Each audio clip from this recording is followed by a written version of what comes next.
ఆస్ట్రేలియాలో తెలుగు వ్యక్తి అనుమానాస్పద స్థితిలో మృతి చెందాడు.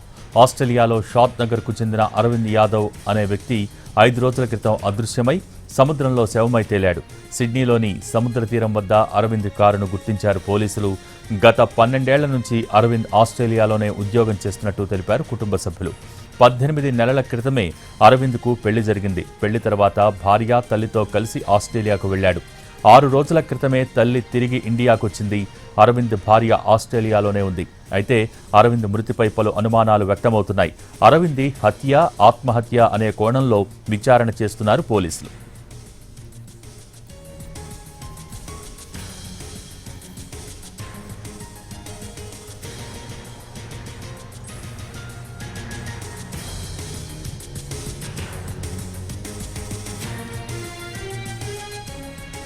ఆస్ట్రేలియాలో తెలుగు వ్యక్తి అనుమానాస్పద స్థితిలో మృతి చెందాడు. ఆస్ట్రేలియాలో షాద్ నగర్కు చెందిన అరవింద్ యాదవ్ అనే వ్యక్తి 5 రోజుల క్రితం అదృశ్యమై సముద్రంలో శవమై తేలాడు.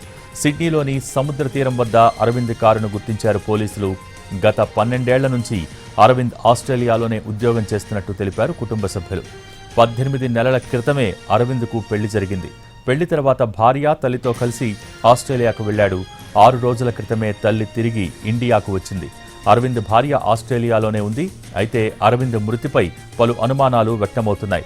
అరవింద్ది హత్య, ఆత్మహత్య అనే కోణంలో విచారణ చేస్తున్నారు పోలీసులు.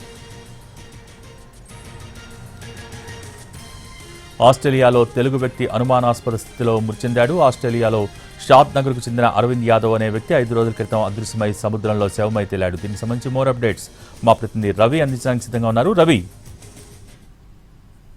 సముద్ర తీరంలో ఒక కారును గుర్తించారు. ఆ కారుకు సమీపంలోనే ఒక మృతదేహం పడి ఉండడాన్ని కూడా సిడ్నీ పోలీసులు గుర్తించారు. అక్కడ డెడ్ బాడీని హ్యాండ్ ఓవర్ చేసుకున్నటువంటి పోలీసులు అక్కడ లభించినటువంటి ఆధారాలతో అప్పటికే ఒక మిస్సింగ్ కేసును కూడా అక్కడ నియర్ బై పోలీస్ స్టేషన్ లో నమోదవడంతో తప్పిపోయినటువంటి అరవింద్ డెడ్ బాడీగా గుర్తించారు. అరవింద్ చనిపోయినట్లుగా కూడా సిడ్నీ పోలీసులు నిర్ధారించారు. అయితే 5 రోజుల క్రితం మిస్ అయినటువంటి అరవింద్ ఒక్కసారిగా శవమై తేలడంతో అనుమానాస్పద స్థితి కింద పోలీసులు కేసు నమోదు చేసుకుని దర్యాప్తు చేస్తున్నారు. అయితే అరవింద్ తల్లి మాత్రం కొన్ని అనుమానాలను వ్యక్తం చేస్తోంది. ఎవరైనా హత్య చేశారా లేకపోతే ఆత్మహత్య చేసుకున్నాడా అనే కోణంలో కూడా పోలీసులు దర్యాప్తు జరుపుతున్నారు. 12 నెలల క్రితమే అరవింద్ కు వివాహం అయినట్లుగా తెలుస్తుంది. తను 12 ఏళ్లుగా యూకేలోనే ఉంటూ ఉద్యోగం చేస్తున్నాడు. అక్కడే స్థిరపడ్డాడు. పెళ్లి నిమిత్తం హైదరాబాద్ షాద్నగర్ లో ఉంటున్నాడు. తను పెళ్లి నిమిత్తం షాద్నగర్ కు వచ్చారు. పెళ్లి చేసుకున్న తర్వాత భార్య, తల్లితో పాటు అక్కడికి కలిసి వెళ్ళాడు అరవింద్. ఒక వారం రోజుల పాటు తల్లి అక్కడే ఉంది.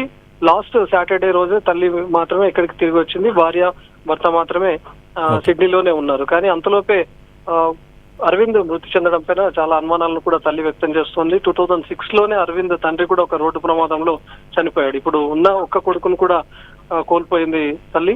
అయితే దీనిపైన అనుమానాలు వ్యక్తం చేస్తోంది. ఎవరైనా స్నేహితులు ఏమైనా చేసి ఉంటారా లేకపోతే ఔటింగ్ పేరుతో బయటకు తీసుకొని వెళ్లి సముద్రం దగ్గర ఏమైనా హత్య చేశారా అనే అనుమానాలను కూడా వ్యక్తం చేస్తోంది అరవింద్ తల్లి. Okay, thank you Ravi.